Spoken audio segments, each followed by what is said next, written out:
Hey there, NFI! Matt here to spill some thoughts on friendship, and with no doubt in my mind, have done before and will now, because friendship is very important.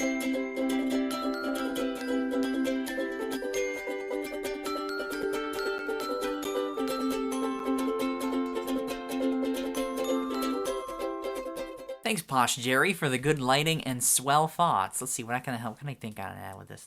You brought up the cornerstone that friendship is about the kind of bond and acceptance of that bond. And from the discussion in the comments on knowing a person's story as much as you can and the kind of bond that is had and why it's maintained or broken, I think you've gotten to the heart of it. Sometimes the window into friendship is intentional, like a shared activity, or you meet people online, they want to meet them in real life, or sometimes it's completely circumstantial that you meet a person in a grocery store, at your job, or in some place where you just happen to be. Really are two factors in this, right? The reason for the bond and then how or why that bond is maintained. Favorite metaphors of mine, like one among many, even about any relationship, especially friendships, is it's like a dance or the opening and closing and revisiting of a book that's being written. Right? You've got some reason to interact with a person, whether it's surface level or it's some deeper level than that. I mean, that's kind of like a dance. Like, you happen to meet the person and then dance for some reason, and then that dance continues and it ends, or it keeps going for some reason, whatever kind of dance it is, I don't know. And picking up right where you left off, whether it's a short term or a long term, is kind of like picking up a familiar book that you used to have, or continuing to write a story with a person or create something with a person, even though that time has gone away. That it's often said, right, that great friends can just pick up right where they left off when they see each other, no matter how much time has elapsed. That's the bounce back. I do choral singing, and I've sung with strangers that I know basically nothing about, other than what I learned from them in class and the fact that we create music together. And then I have online YouTube communities of people I've actually met in person and know more about, even though I've not spent a lot of in-person time with them. I've often heard the saying, a very good friend is someone that sees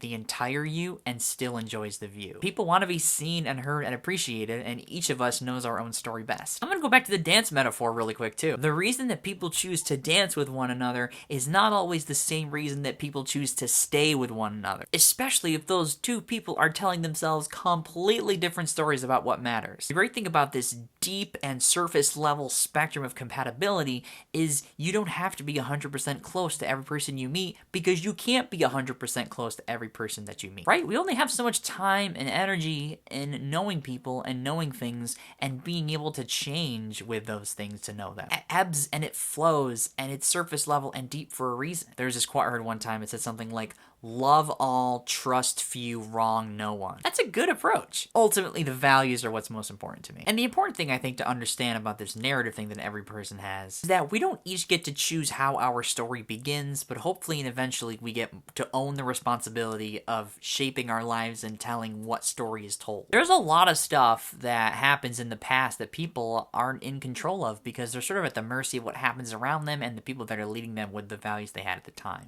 This is so complicated. So the cornerstone for friendship for me is many things. Let me sum it up like this. The prioritization of space, grace, freedom, and possibility. It's just a possibility in letting the person create and live the life that they want that enables change to happen. This works for difficult people, right? Giving them space if their values and things don't match what mine are. It works for family members that also differ greatly. They can't be super close to me, but we can accept differences and bond over the family important things that are important and community driven. It's not my job to fix people. And I also understand it's not my job to constantly nag and remind people of how they should be. That's where listening comes in. Listening is important. And it works for having gratitude and appreciation for people in my life right now, and also in letting people go. Even close friends that decide to change the story that they're telling themselves, or the serving of value and the difference they want to make in the world. The freedom in deciding to choose who you are is very fragile and crazy, but it is the greatest gift. Here's what it boils down to ultimately, right? It's about matched wants, matched values, matched difference making, and matched life story.